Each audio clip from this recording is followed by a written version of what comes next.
chantier du réaménagement de l'A480 est dans les temps. Du côté de la presqu'île, les travaux ont bien avancé, mais reste encore pas mal de boulot, notamment du côté des ponts et du rondeau. Le numéro 1 du Conseil d'État, la plus haute juridiction administrative française, était lundi au tribunal administratif de Grenoble. Bruno Lasserre a évoqué plusieurs points de modernisation.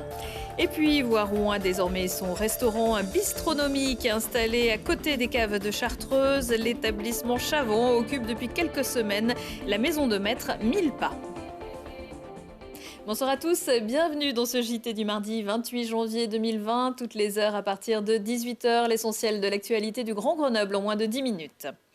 C'est le premier contentieux climatique contre une entreprise française. 5 associations et 14 collectivités, dont Grenoble, assignent Total devant le tribunal correctionnel de Nanterre. En se fondant sur les travaux scientifiques du GIEC, le groupe d'experts intergouvernemental sur l'évolution du climat, elles accusent la multinationale d'inaction climatique. Les requérants, qui jugent le plan de vigilance publié par Total en 2019 clairement insuffisant, veulent l'obliger à appliquer l'accord de Paris. Le groupe Total fait partie des 20 entreprises contribuant le plus au réchauffement climatique dans le monde. Le vice-président du Conseil d'État, comme son nom ne l'indique pas, préside la juridiction suprême en matière administrative. Il était lundi en visite au tribunal de Grenoble, qui couvre les départements de l'Isère, les Deux-Savoie et la Drôme. Bruno Lasserre en a profité pour évoquer la modernisation de la juridiction administrative et le bilan de l'activité du tribunal administratif de Grenoble. 8109 affaires ayant été jugées en 2019 pour plus d'un tiers du contentieux des étrangers. Il est à la pointe du progrès, comme tous les tribunaux administratifs. Ce sont des chantiers nationaux que nous avons lancés. Et je peux parler essentiellement de 2 chantiers.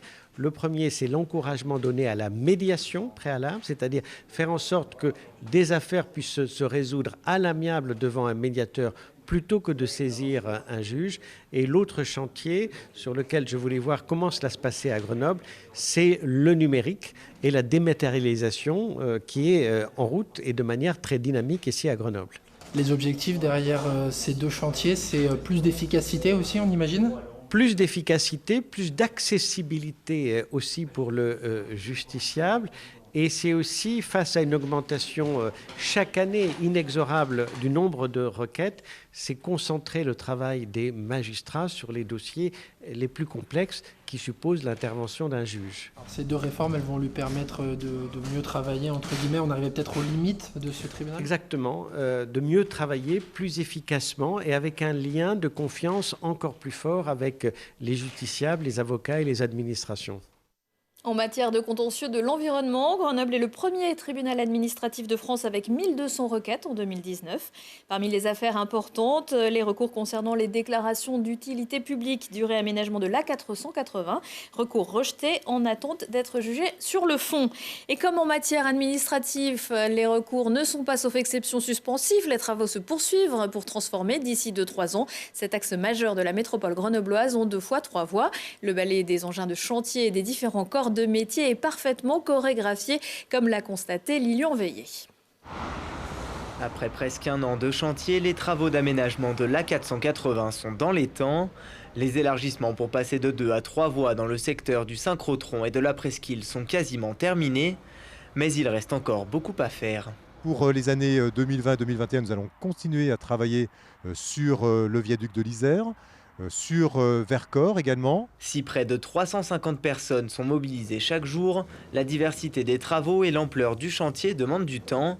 Pour le viaduc de l'Isère par exemple, les aménagements ne font que commencer. On est encore dans les travaux de fondation au niveau des appuis en rivière.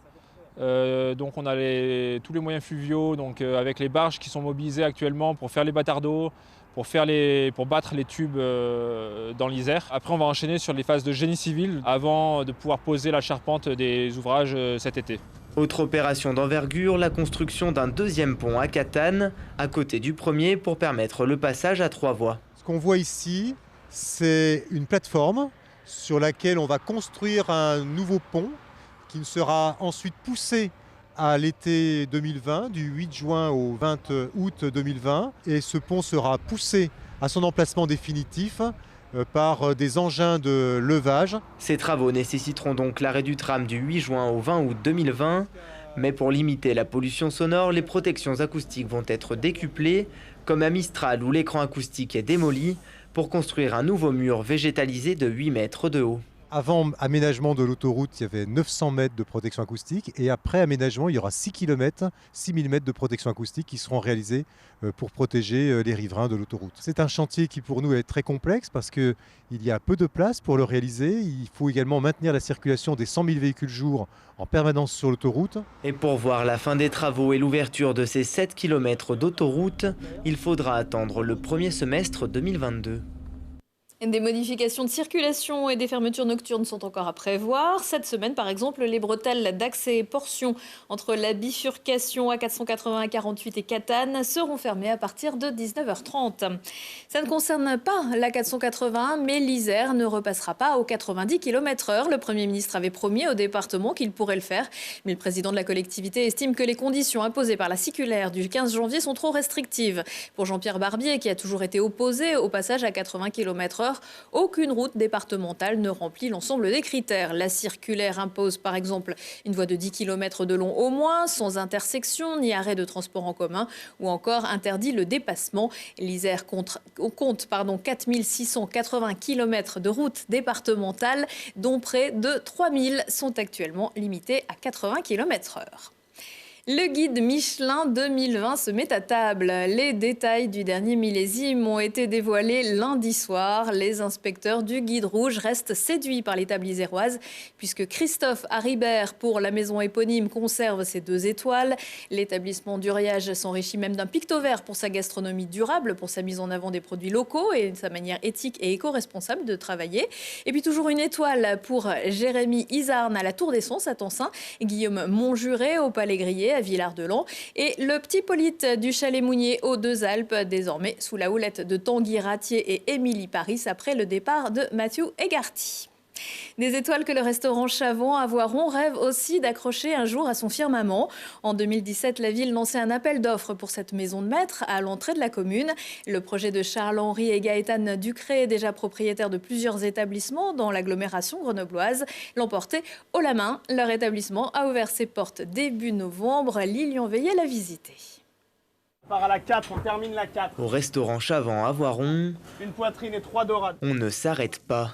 Du poisson, des entrecôtes, des frites, tout est cuisiné sur place à partir de produits locaux. On reste sur la gamme de la brasserie Chavant qu'il y avait sur Grenoble, mais on est venu intégrer des produits un petit peu du pays waronnais. On travaille une poitrine fermière avec un cuit confit à l'élixir de Chartreuse. On a le parfait glacé à la Chartreuse. Là, dans le café gourmand, on a le parfait glacé à l'anthésite de l'entrée de Voiron aussi. Donc on essaye vraiment de privilégier les produits locaux et les produits de qualité. Julien Rondepierre, chef depuis l'ouverture du restaurant en septembre dernier, est accompagné de 8 employés et propose une cuisine bistronomique.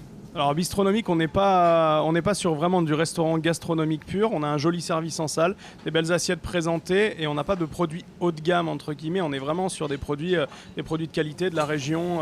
Et quand ce n'est pas régional, on apporte quand même une touche locale. On est sur un saumon fumé maison. On fume ici un saumon label rouge. Alors, la salle de l'ancienne maison de maître, qui peut accueillir 60 couverts, est presque complète et les clients semblent satisfaits. C'était très bon. J'ai pris le filet de poisson et j'ai pris du saumon en entrée. Et là, on va prendre le dessert. Je pense que je vais prendre du chocolat. Et si les clients semblent apprécier ce qu'ils mangent, les propriétaires qui avaient entrepris d'importants travaux de rénovation se réjouissent du résultat. On a eu une vraie transformation qui a duré même pas 1 an, donc vraiment une prouesse qui a été faite par les entreprises locales. Et depuis l'ouverture, nous on est ravis, on a vraiment un très bel accueil, on est très heureux de l'ouverture. Le restaurant est ouvert tous les jours et n'attend plus que l'été pour accueillir des clients sur sa terrasse extérieure de 200 mètres carrés. Et la maison Millepas, c'est aussi un hôtel 4 étoiles de 9 chambres. Gaëtan Germain va quitter le FCG pour Bayonne. L'arrière grenoblois devrait donc jouer en top 14 la saison prochaine. Meilleur buteur l'an passé avec les Rouges et Bleus. Il a passé une partie de cette saison de Pro D2 à l'infirmerie, blessé au genou. Et c'est seulement vendredi contre Béziers qu'il a retrouvé le terrain en inscrivant 20 des 25 points contre les Biterrois. Gaëtan Germain était arrivé à Grenoble en 2018. D'autres départs ne sont pas à exclure. Étienne Fourcadre pourrait rejoindre l'AS Montferrand. Prochain rendez-vous avec l'actu dans 1 heure et en replay sur télégrenoble.net. Je vous souhaite à tous une excellente soirée.